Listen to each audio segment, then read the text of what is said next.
말씀의 시간 우리 함께 나누도록 하겠습니다. 마가복음 1장 21절에서 22절 말씀입니다. 마가복음 1장 21절에서 22절에 있는 말씀입니다.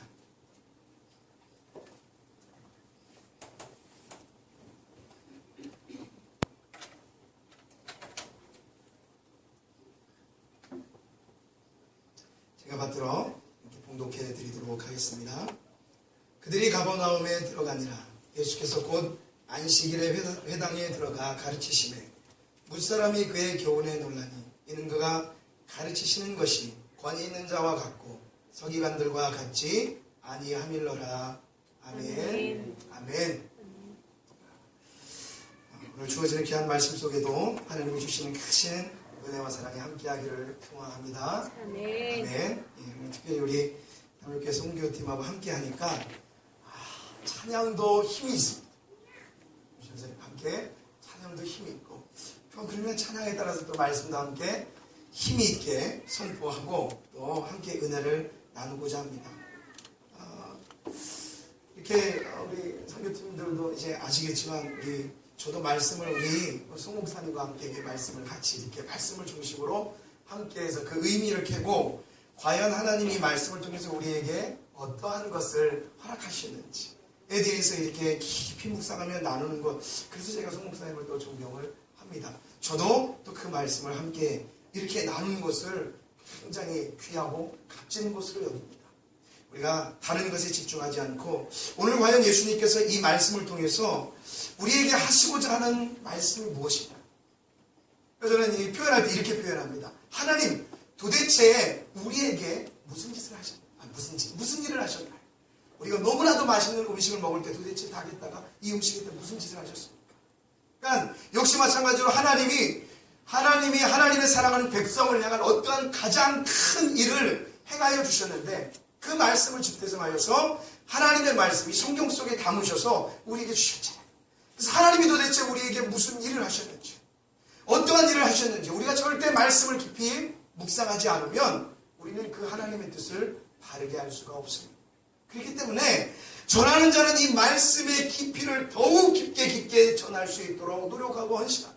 듣는 분들은 과연 이 말씀이 어떤 말씀일지를 자세히 함께 들으면서 서로가 함께 은혜를 받아야 하는 거죠.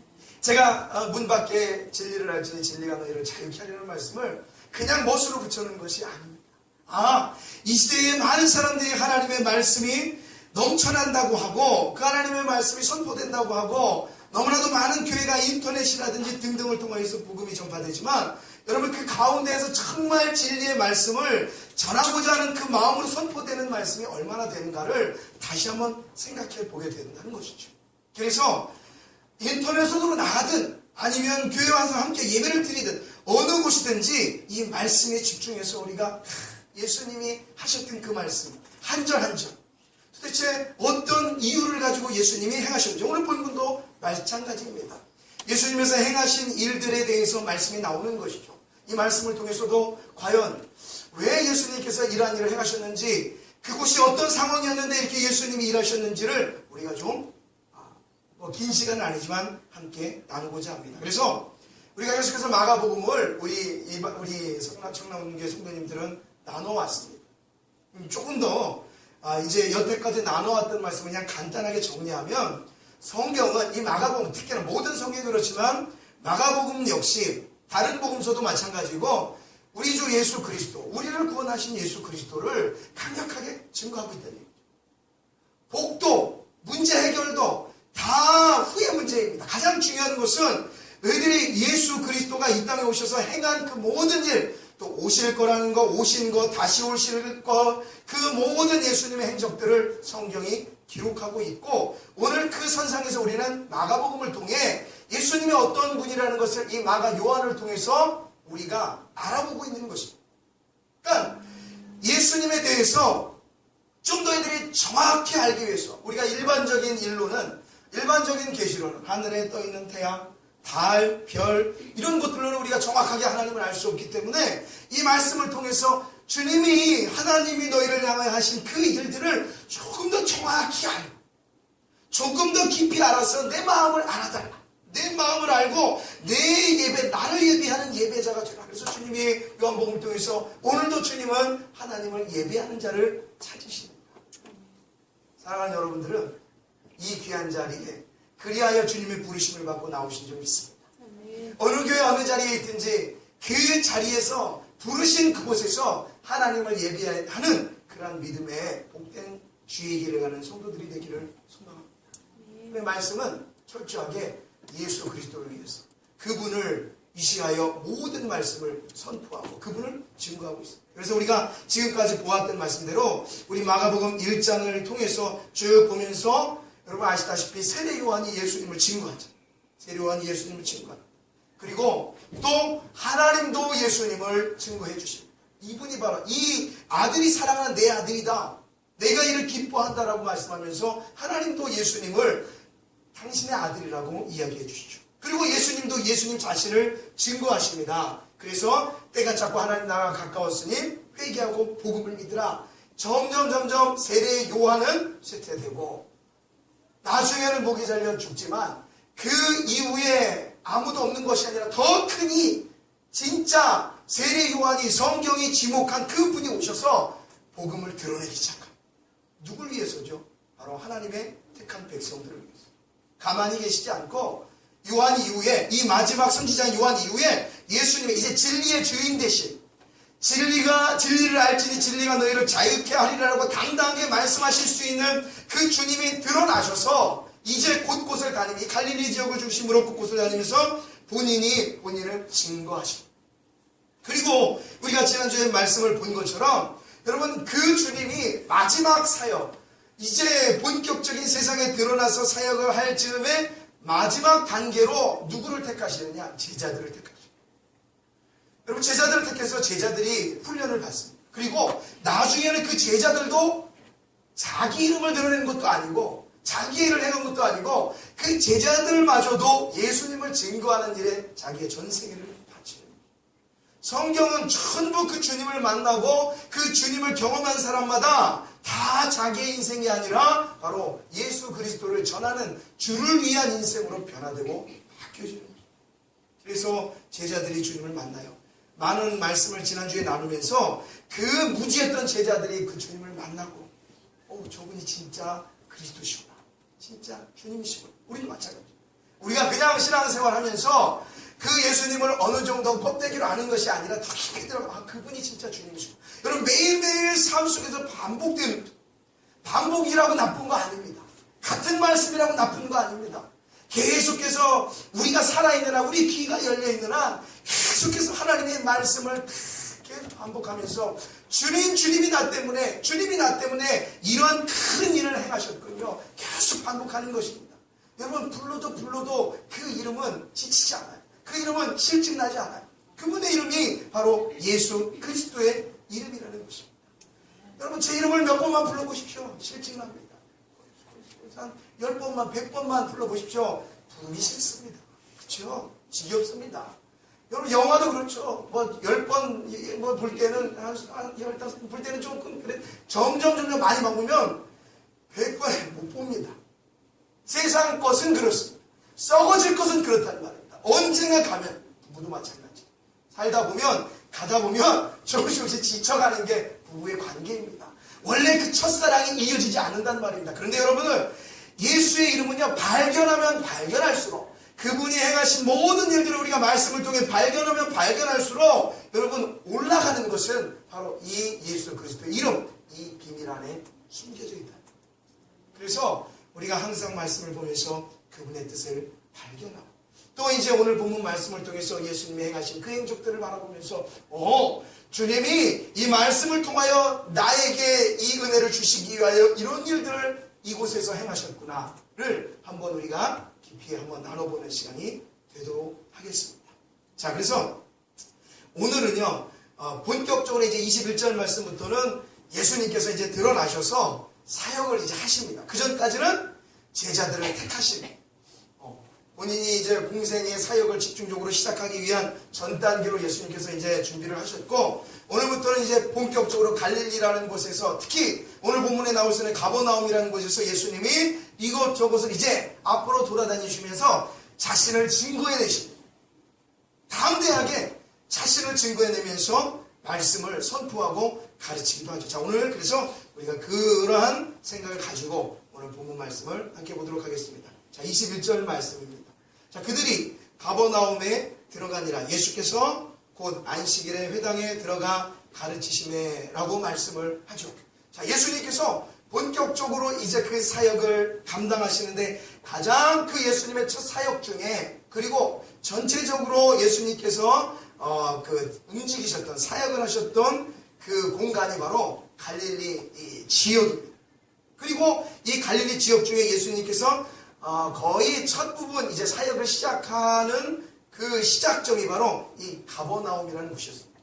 그리고 여러분이 아시다시피 요한복음을 통해서도 우리가 확인할 수 있죠. 예수님이 물을 포도주로 만든 사건, 그것도 갈릴리 지역에서 한 사건입니다. 오늘은 이 마가복음을 중심으로 하기 때문에 예수님이 어떤 행적보다 일단 21절을 통해서 우리가 말씀을 보면서 이 갈릴리 가버나움이라는 동네를 통해서 예수님께서 이제 사역을 시작하셨다는 것을 우리가 보고 듣고 우리가 확인을 해보도록 하겠습니다. 자, 그들이 가버나움에 들어갔다라고 이야기합니다. 여러분, 가버나움이라는 이 곳은 우리가 조금 지리적으로 좀 확인을 해볼 필요가 있습니다. 갈릴리 지역 하면 갈릴리 바다가 있습니다. 바다가 있고 갈릴리 북서쪽으로 이 가버나움이라는 동네가 있습니다.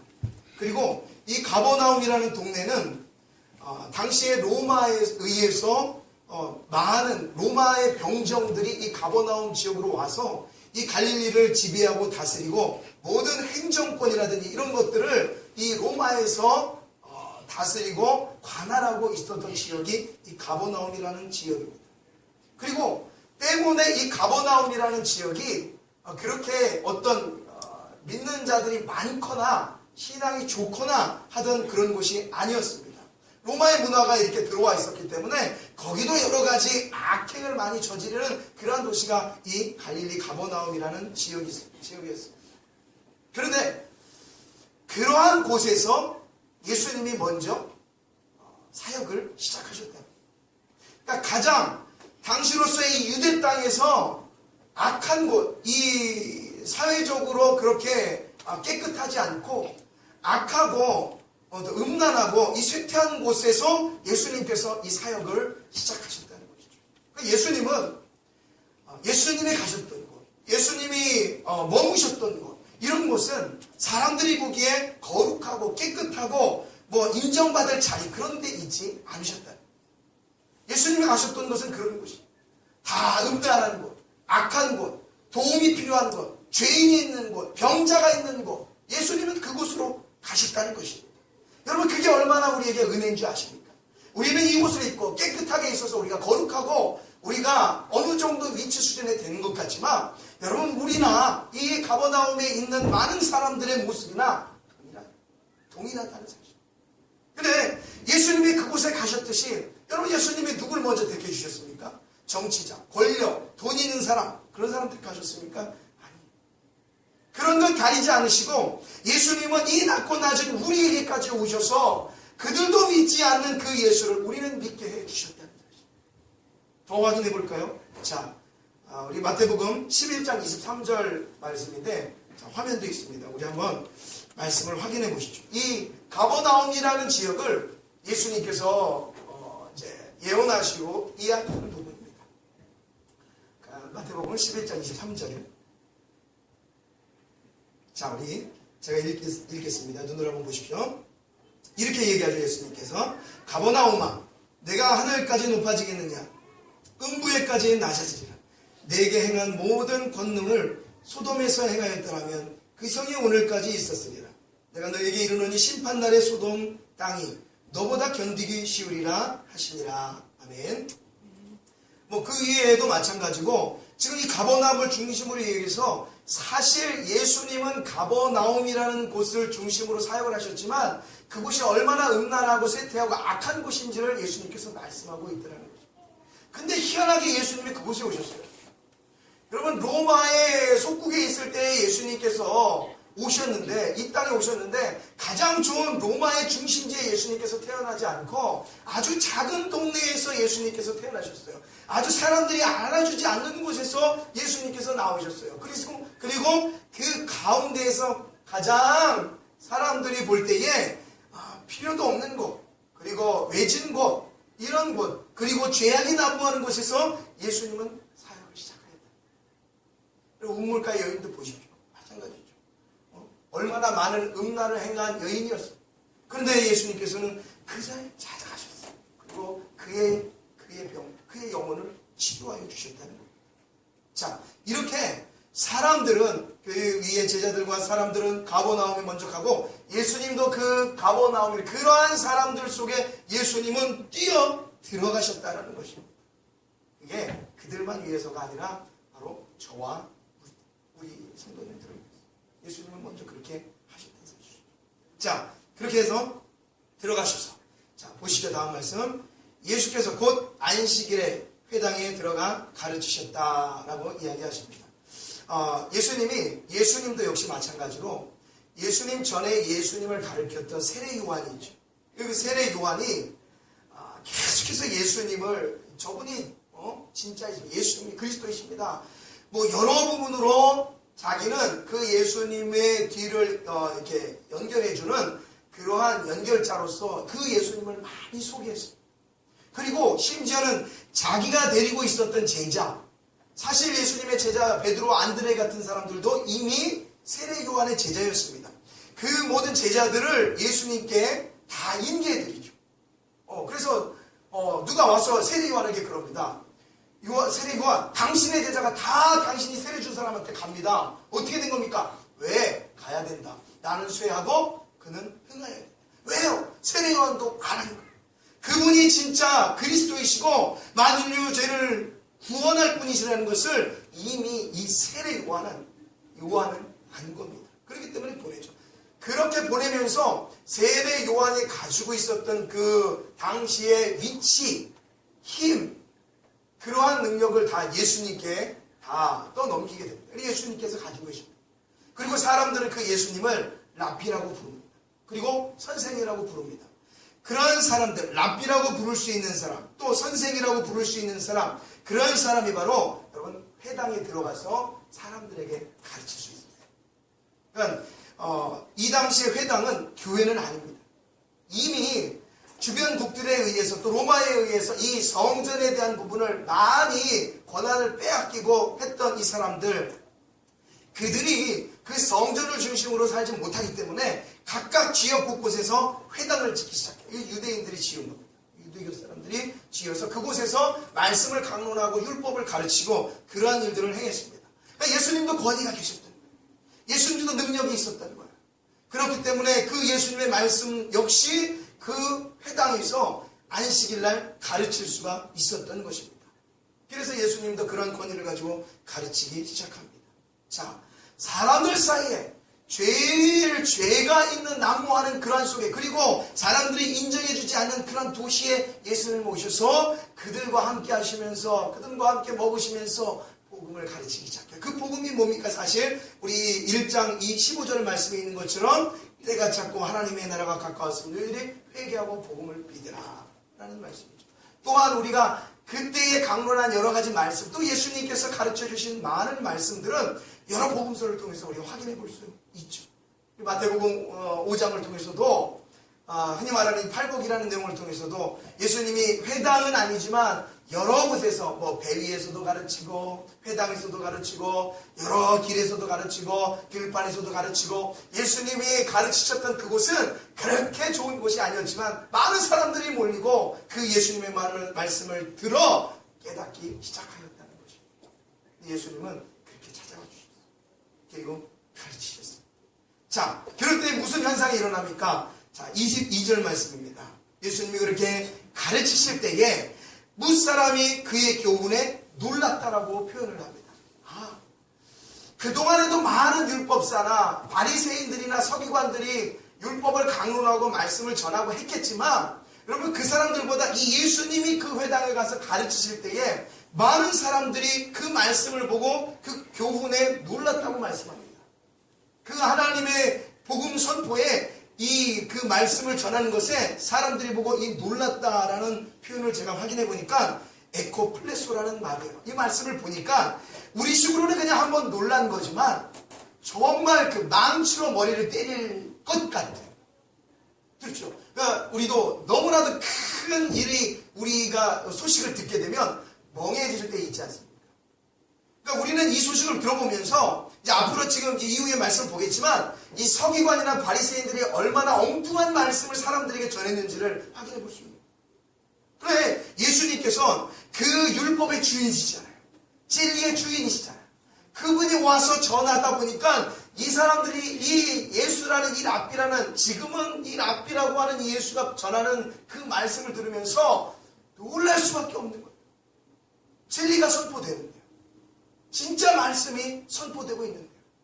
여러분 맞습니다. 우리가 세상에서 많은 놀랄 일이 있지만 우리가 하나님의 말씀을 보면서 여러분도 놀라는 것은 당연한 것입니다.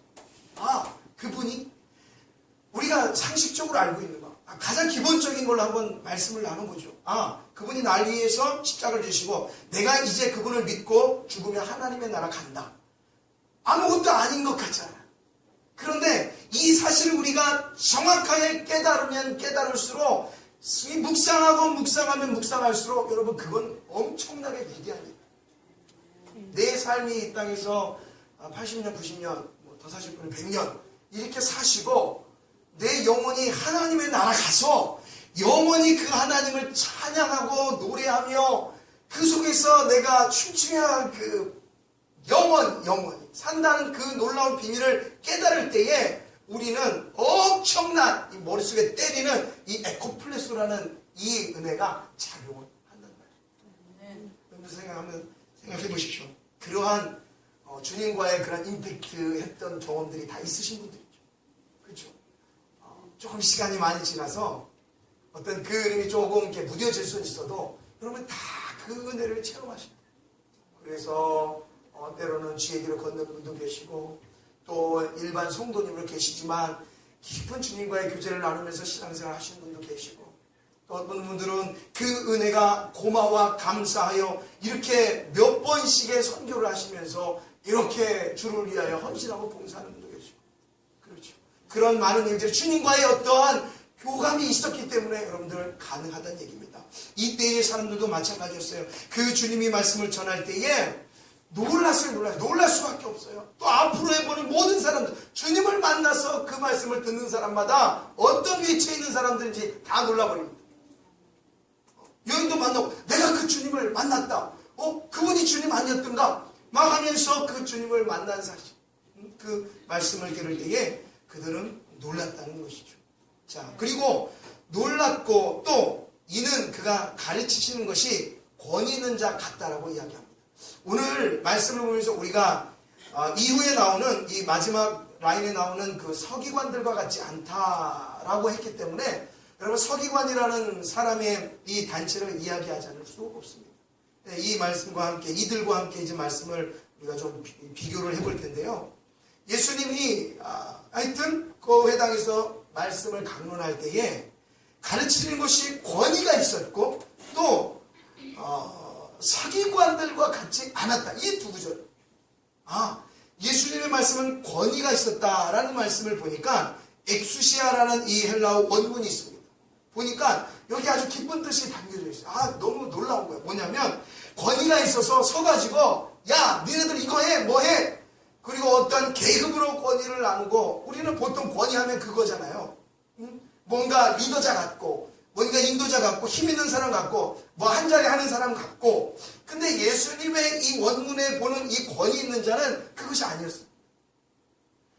당당히 사람들 앞에 서서 마음껏 하나님의 나라의 복음을 전할 수 있는 능력이 있던 분이 예수님이라는 것을 이 사람들이 그걸 보면서 권위 있는 자라고 이야기하는 거예요. 서서 그 한 절 한 절 강론하는 그 말씀 한 절 한 절을 들으면서 저분에게 사람들은 뭘 받냐면 자유를 본 겁니다. 자유를 본 거예요. 하나님의 아들이 이 땅에 오셔서 그 진리의 주인 되신 그분이 또 율법의 주인 되신 그분이 그 모든 말씀을 능통하시고 아시는 그분이 나아가서 사람들에게 하나님의 말씀을 증거할 때에 사람들은 그분의 권위를 받는데 그 권위가 어떠한 권력을 누르는 권위가 아니라 하나님의 말씀이 선포되는 그 진리 가운데의 그 예수의 그 모습을 자유로 느낀 겁니다.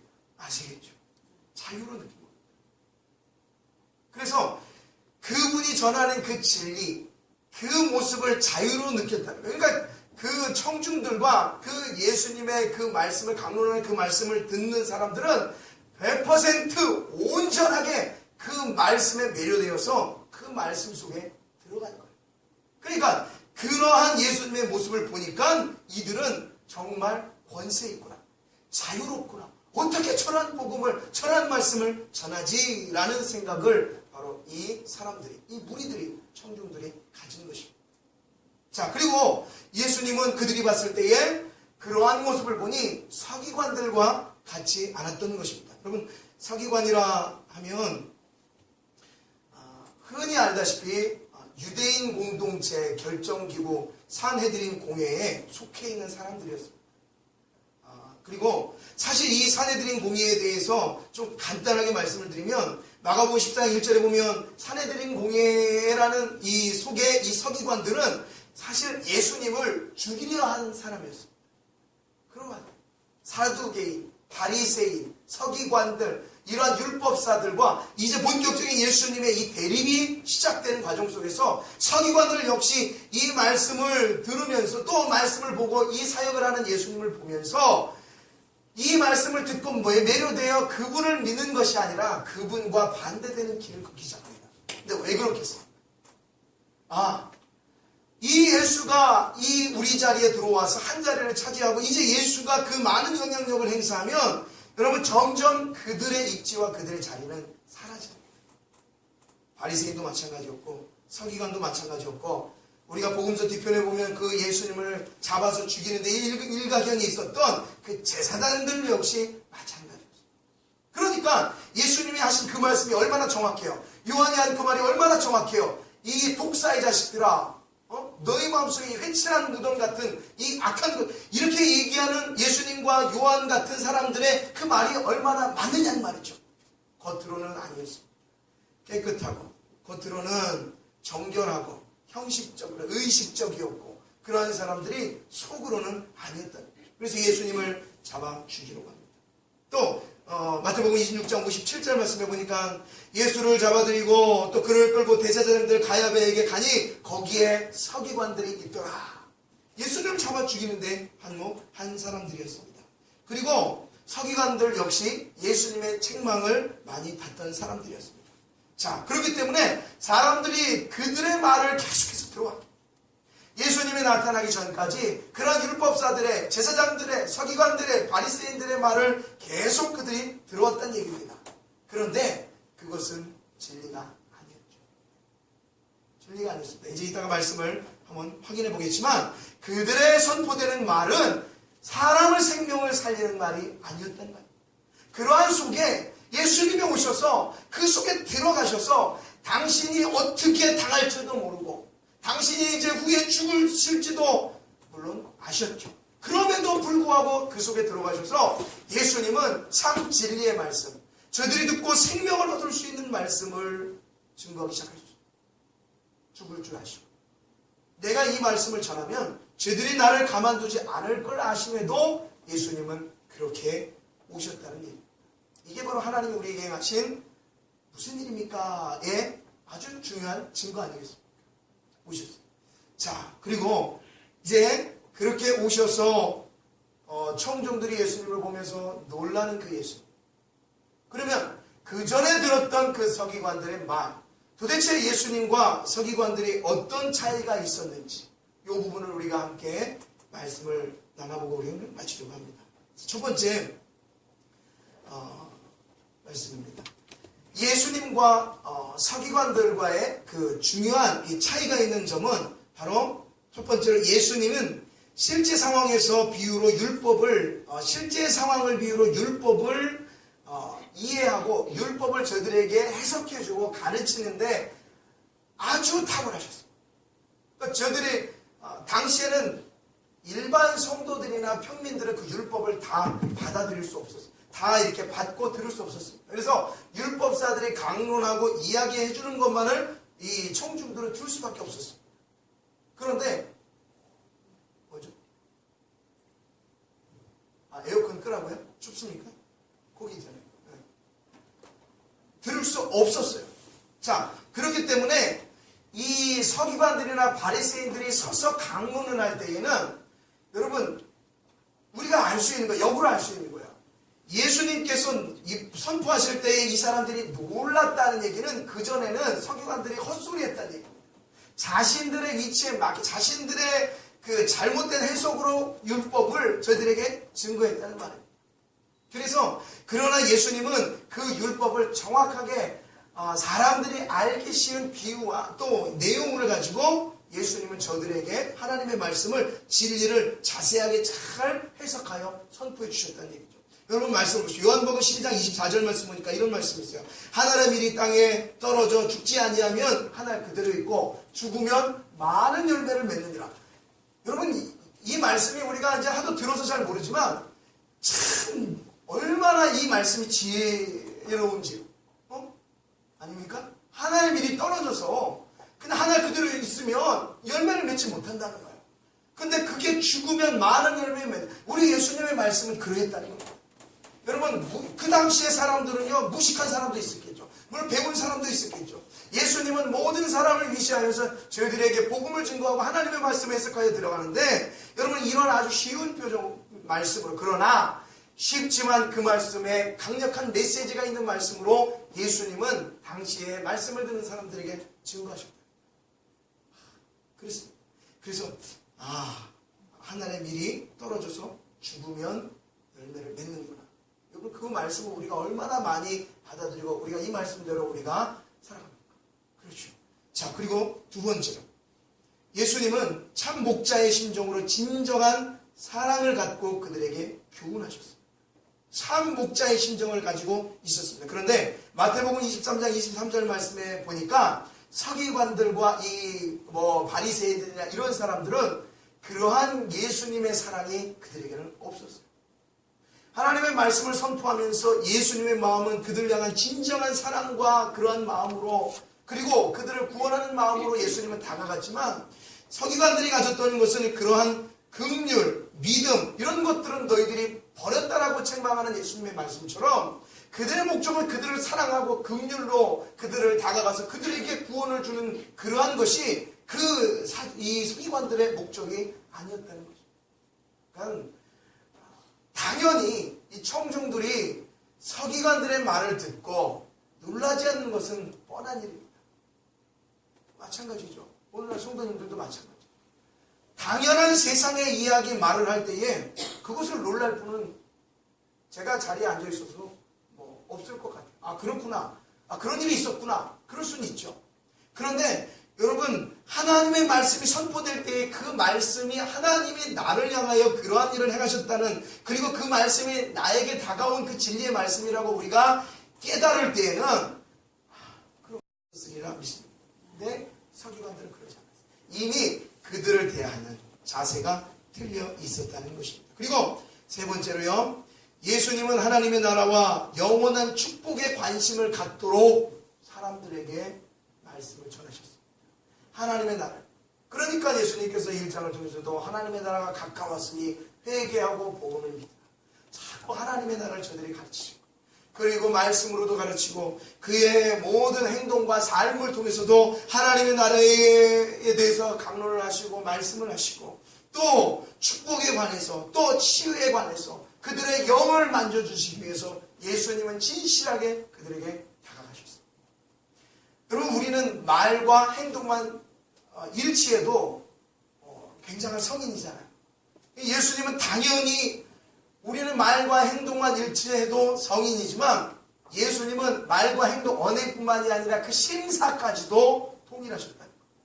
그리하여서 예수님이 다니시는 곳마다 말씀하셨고 다니셔서 그들과 대하는 모든 부분 심지어 마음까지도 생각까지도 저들을 위한 열정적인 구원을 가지고 뜻을 가지고 다가가셨다는 것은 우리가 부인할 수 없죠. 그들에게 그러한 식으로 다가갔기 때문에, 그들에게 서스름 없이 다함 없이 그렇게 다가갔기 때문에 여러분 오늘날 이 복음은, 이 그리스도의 말씀은 우리에게까지도 다가올 수 있었던 것입니다. 그런데 서기관들은 그러지 않았습니다. 한번 잘 말씀을 보면 예수님은 그러한 마음으로 하나님의 나라를 전했지만 서기관들은 유전과 전통을 중심으로 하여서 사람들에게 가르치기 시작했습니다. 그럼 유전과 전통은 변합니다. 바뀌고 또 사람들의 삶의 그러한 모습 속에서 변형되어서 자기들의 좋은 대로 그러한 전통과 유전들이 만들어집니다. 안타깝게도 가장 그게 좀 심하고 우리가 좀 걱정되는 부분이 로마의 중세 가톨릭 교회입니다. 많은 하나님의 말씀보다 전통이 중심이 되고 어떠한 그 제일 큰 인도자와 리더자의 말이 성경 위로 올라가게 되고 권위를 갖게 되는 그러한 이상한 전통과 일들이 여러분 중세 타락한 교회에 일어나기 시작합니다. 아니죠. 하나님의 말씀, 또 그 말씀을 이 땅에 오셔서 선포하는 그리스도의 그 말씀이 여러분 그 위에 올라갈, 위치에 올라갈 것은 세상에 아무것도 없습니다. 그런데요, 이 서기관들은 그 위에 올라갔다니까요. 그 예수님의 말씀을 무시하고요, 그 말씀을 받아들이지 않고요, 그리고 그분이 그렇게 사람들이 보기에 권위 있고 능력이 있는 것 같이 보이니까 그를 죽이려고 마음을 먹었지 그분을 영접하고 그분을 받아들이지 않았다는 것입니다. 자, 그러한 확인을 우리가 한번 해보고 넘어가도록 하겠습니다. 우리 마태복음 말씀입니다. 마태복음 23장 말씀을 한번 우리 확인해 보도록 하겠습니다. 마태복음 23장 말씀. 이건 성경을 찾아보시고 위에 화면도 있습니다. 화면에 있는 것은 이제 중간중간 제가 길어서 할 말씀만 좀 뽑아놨습니다. 우리 23장 13절 말씀 보니까 예수님께서 이 서기관들에 대해서 이제 이야기하는 겁니다. 뭐라고요? 화 있을진저 외식하는 서기관들과 바리새인들아, 너희는 천국 문을 사람들 앞에서 닫고 너희도 들어가지 않고 들어가려 하는 자도 들어가지 못하게 하는도다. 우리가 왜 이렇게 예수님께서 서기관이나 바리새인들을 꾸짖으실까? 독사의 자식이라고 했을까? 여러분, 좀 어떤 분들은 긍휼을 갖는 사람들이 있습니다. 불쌍해하는 사람도 있어요. 그런데요, 그것이 아니었단 말입니다. 이 서기관들의 겉모습은 거룩한 척하고 좀 말씀을 그렇게 사람들에게 가르치면서 어떠한 어느 정도의 위치 속에서 정당한 말씀을 선포한 것 같고, 좀 누가 볼 때에는 좀 그래도 봐줄만 하지라고 생각할 수 있을지 모르지만 예수님은 그들을 지적할 때에 이런 참 무서운 말을 지적합니다. 사실 그들의 말이 이랬다는 것입니다. 그래서 화 있을진저 서기관들과 바리새인들이여, 천국 문을 사람들 앞에 닫고 너희도 들어가지 못하게 하는 게 서기관들이었다는 거. 당시 예수님과 대립했던 사람들, 많은 백성들, 그런 사람들은 예수님을 믿고 예수님을 따르고 예수님 말씀에 감화하고 그분을 믿고 수많은 사람들이 예수님을 믿고 돌아오는 그러한 일들이 있는 반면에 정말 그렇게 먼저 돌아와야 될 서기관과 바리새인들은 오히려 그렇게 다가오는 사람들의 문을 닫아버린 자들이 서기관들입니다. 왜 말씀을 이렇게 하죠? 어쩌면 이러한 서기관과 바리새인 같은 그러한 입장에 있는 사람들이 혹 제가 될 수도 있다는 거예요. 여러분, 성경은요, 우리가 하나님의 말씀 볼 때마다 디모데후서 3장 16절 말씀을 항상 생각해야 되겠죠. 그래서 교훈과 바르게 함과 책망, 의로 교육하기에 유익하다라는 말씀을 통해서 항상 말씀은, 하나님의 말씀은 이 말씀을 통해서 우리의 영적인 자세를 우리가 쉬고 우리의 자세를 재확인할 줄 알아야 합니다. 말씀은 우리에게 구원을 주시지만 삶에 있어서의 이러한 영적인 삶을 바르게 살 수 있도록 또 성경은 우리에게 가르쳐줍니다. 그러니까 우리가 어떠한 영적인 이런 악한 이 서기관들과 같은 사람이 되지 말아야 합니다. 그러한 입장에 서지 말아야 합니다. 누가 주를 향하여 달려가고 있는데 우리도 나도 모르게 내가 알 수도 있죠. 더 이상 가지 마 라고 할 수 있는 사람이 여러분 자칫 내가 될 수 있다는 사실. 성경 속에서도 이제 예수님 이후에 많은 사도들과 제자들이 하늘나라 복음을 전파하죠. 생명을 걸고 전파합니다. 그리고 그를 따르는 자도 있었습니다. 그런데 그 중간에 그 길을 버리고 세상으로 간 사람들이 있단 말이에요. 자, 15절 말씀 보십시오. 한 장 넘기면 15절. 화 있을진저 외식하는 서기관들과 바리새인들이여, 너희는 교인 한 사람을 얻기 위하여 바다와 육지를 두루 다니다가 생기면 너희보다 배나 더 지옥 자식이 되게 한다라고 얘기합니다. 이곳은 비단 우리 성도님들 뿐만이 아니라 함께하고 있는 교육자, 목사도 마찬가지고 모든 사람들이 마찬가지입니다. 나 한 사람이 얼마나 예수를 바르게 믿고 바르게 그 진리를 품고 달려가야 될지를 지금 이 성경은 우리에게 가르치고 있는 겁니다. 나를 보고, 사실 성경은 너를 보고 하나님 앞에 영광을 돌리라고 그런 숙제를 우리에게 주셨는데도 불구하고 여러분 잘못하면은 우리에게 온 그 사람마저도 우리가 함께 지옥에 갈 수 있는 자녀로 만들 수 있다. 그리고 23절 말씀 조금 넘어서 23절 말씀 화면에 있습니다. 화 있을진저 외식하는 서기관들과 바리새인들이여, 너희가 박하와 회당과 근처에 11조는 들이되 율법에 더 중요한 바 정의와, 여러분 이것 때문에 사람들이 놀라지 않는 겁니다. 뭐요? 긍휼과 믿음은 버렸도다. 그러나 이것도 행하고 저것도 버리지 말아야 할지니라. 여러분 긍휼과 믿음을요, 이 서기관들과 바리새인들은 버렸다는 거예요. 그러니까 뭐만 남습니까? 여러분 사실 성경에서 예수님이 가르쳤던 아주 큰 여러분 교훈이 뭡니까? 긍휼이에요. 사랑이에요. 그리고 믿음입니다. 근데 그 가장 중요한 것을 버린 서기관들 속에 남은 껍데기는 뭡니까? 바로 전통입니다. 지내온 모든 일, 이것들만 가지고 있는 그들의 말을요, 어떻게 그들이 듣고 놀랄 수 있겠습니까? 이해하지 못했죠. 또 25절 화 있을진저 외식하는 서기관들과 바리새인들이여, 잔과 대접의 겉은 깨끗하되 그 안에 있는 탐욕과 방탕으로 가득하도다. 딱 맞는 말씀입니다. 겉은 아주 화려합니다. 깨끗합니다. 좋습니다. 고백도 합니다. 말도 합니다. 사람들에게 어떤 율법도 전합니다. 그러나 그 속은 그 진실된 마음이 없어져 버린 그러한 썩어 문드러진 마음으로 가득 차 있었기 때문에 여러분 그러한 속에 예수님이 참 목자 되신, 참 진리 되신, 복음의 주인 되신 예수님이 오셔서 그들 가운데 회집고 들어가서 예수님께서 회당까지 들어갔다는 거예요. 율법사들이 득실거리고 정말 많은 사람들이 득실거리고 그러한 세상의 모든 그러한 변질된 사람들이 많은 곳에 그 복음의 주인 되신 예수님이 내려와서 그들 속에서 하나님 나라의 복음을 증거합니다. 근데요, 그 진실한 복음의 주인 되신 예수님을 만나는 분은요, 변화가 되는 거예요. 그런데 아무리 말씀을 들었던 율법사와 서기관들과 바리새인들의 말을 들은 사람들은 변화되지 않아요. 놀라지도 않는 거예요.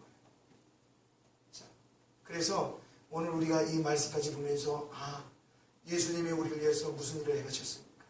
그 낮고 낮은, 우리가 빌립보서 2장 6절 말씀에도 낮고 낮은 모습으로 오셔서 그 낮고 낮은 몸으로 오신 것도 모자라서 사람의 모습으로 오셨고 그 사람의 모습으로 온 것도 모자라서 종의 형체를 가져서 오셨다는 분이 바로 우리 주님이십니다. 그러지 않아도 되시는 분이에요. 그리하여서 우리 가운데 다가오셨다는 겁니다. 여러분 마가복음을 통해서 예수님이 누구신지 우리는 철저하게 깨달아야 합니다. 예수님이 어떤 일을 행하셨는지 우리는 온전하게 알아야 합니다. 이러한 곳에, 이러한 죄악된 세상 속에 친히 강림하시고 오셔서 사람들 속에서 말씀을 선포하면서 진리를 베푸신 그 예수님을 볼 때마다 우리는 그들에게 다가오실 그 예수님, 그 예수님은 그들로 끝나지 않고 이후에 성령을 보내셔서 그 성령을 통하여 우리로 하여금 그 예수를 만나게 하신 그 놀라운 사건과 기적과 일들을 생각하면서 당시에 그들에게 그렇게 찾아가 주시고 또 우리에게 찾아와 주신 그 예수 그리스도의 은혜를 마음속에 품으시고 나를 위하여서 주님 이렇게 하셨구나. 나를 위하여서 이곳까지 가셨구나. 나를 위하여서 욕을 먹으셨구나. 나를 위하여서 죽으셨구나. 나를 위하여서 부활하셨구나. 온통 그 주님의 삶과 죽음과 부활을 이 성경 전체는 말씀하고 있고 오늘 여러분들이 잠깐 듣는 말씀이었지만 다시 한번 주님이 말씀하신, 주님이 행하신 이 놀라운 일들을 마음속에 품으시고 가시기를 주님의 이름으로 간절히 축원을 드립니다. 아멘. 우리 한번 다 같이 기도하시기를 바랍니다. 동성을 한번 기도하죠. 그러면 말씀을 우리가 이렇게 주님이 우리에게 행하신 그 말씀을 들을 때마다 여러분 우리가 감탄하지 않을 수 없습니다. 또 한 가지 감사하지 않을 수 없습니다. 주님이 나를 위하여 이렇게 행하여 주셨는데 여러분 참된 성도는요, 참된 진리가 담긴 하나님의 사람들은요, 감사가 끊일 수 없어요. 그렇구나.